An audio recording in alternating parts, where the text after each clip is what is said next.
For some young boys like James Rhodes, joining the military seems the best way of making something of themselves. And Rhodey fit right in with his knack for machinery. He got top marks in the Army and became a pilot, eventually becoming an expert in aviation engineering and military combat. Then, on one fateful mission, his helicopter was shot down. Things didn't look good, but then Iron Man showed up. Turns out Rhodes wasn't the only one in trouble. Tony Stark was stranded without enough power for his suit and asked for his help. The two began an epic adventure that turned them into close friends. Rhodes stepped into the shoes of a superhero and became a man his younger self would be proud of. And being Tony's best bud had some perks, like taking over as Iron Man sometimes. Who wouldn't jump into that suit at the first chance? Next time, baby. And eventually, Tony offered Rhodes a superpowered suit of his very own. That's when regular old James Rhodes became War Machine!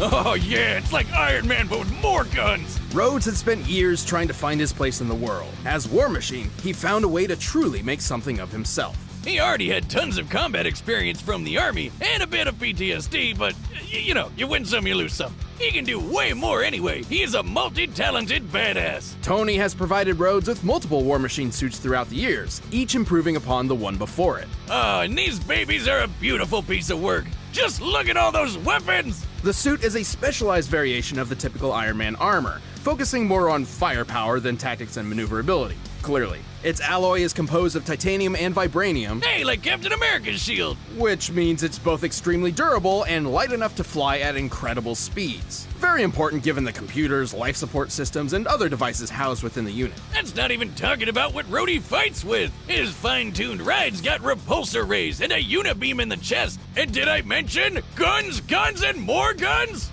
Get a look at that! Machine guns, Gatling guns, laser guns, flamethrowers, the works! The suit can generate electromagnetic pulses, particle beams, and even drain energy from opponents. Ah, this baby's so sweet I felt inspired to upgrade some of my own arsenal, if you know what I mean.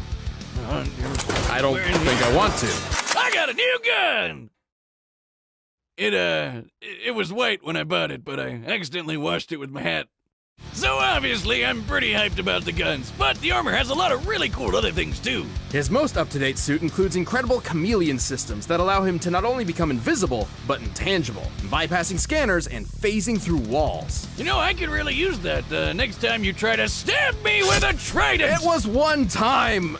And in the most dire of circumstances, War Machine has a self-destruct function he can call upon to make sure his tech doesn't fall into the wrong hands. I mean, this work of art can scan for things like weird light and electromagnetic signals. But even if Rhodey doesn't see it coming, he can handle the craziest of attacks. Not only has he been thrown through a mountain with enough force to cause an earthquake, he survived getting nuked. You see the size of that crater? Compared to War Machine himself, this looks like the explosion was over 2.5 megatons of TNT. And the suit is fast enough to fly into orbit and out into space. Take that, Elon Musk!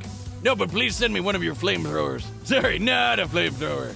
I see you. Given how it only takes War Machine about 10 seconds to exit the planet's orbit, and measuring the distance he's traveled, this puts him at flying speeds over Mach 620. And while he may be speedy, Rhodey's also strong enough for his hits to be the first and last. He's lifted cars, thrown tanks, and tossed a dude so hard he destroyed a spaceship. Not to mention the fact that Tony created the War Machine suit to be on par with his own Iron Man suits. And remember, Rhodey even acted as Iron Man for a while, so plenty of what Tony can do, he can do too, including the time Tony blew up a massive rock the size of Manhattan. Of course, everything he's experienced as a superhero and in the Army hasn't exactly been the best for his mental state, which has unfortunately left him with pretty drastic cases of PTSD and survivor's guilt, even sometimes feeling he's not worthy of the high-tech armor he wears. But he'll push past it to rescue his friends as well as the rest of mankind. Time and time again, Rhodey's proven that Tony isn't the only armored Avenger.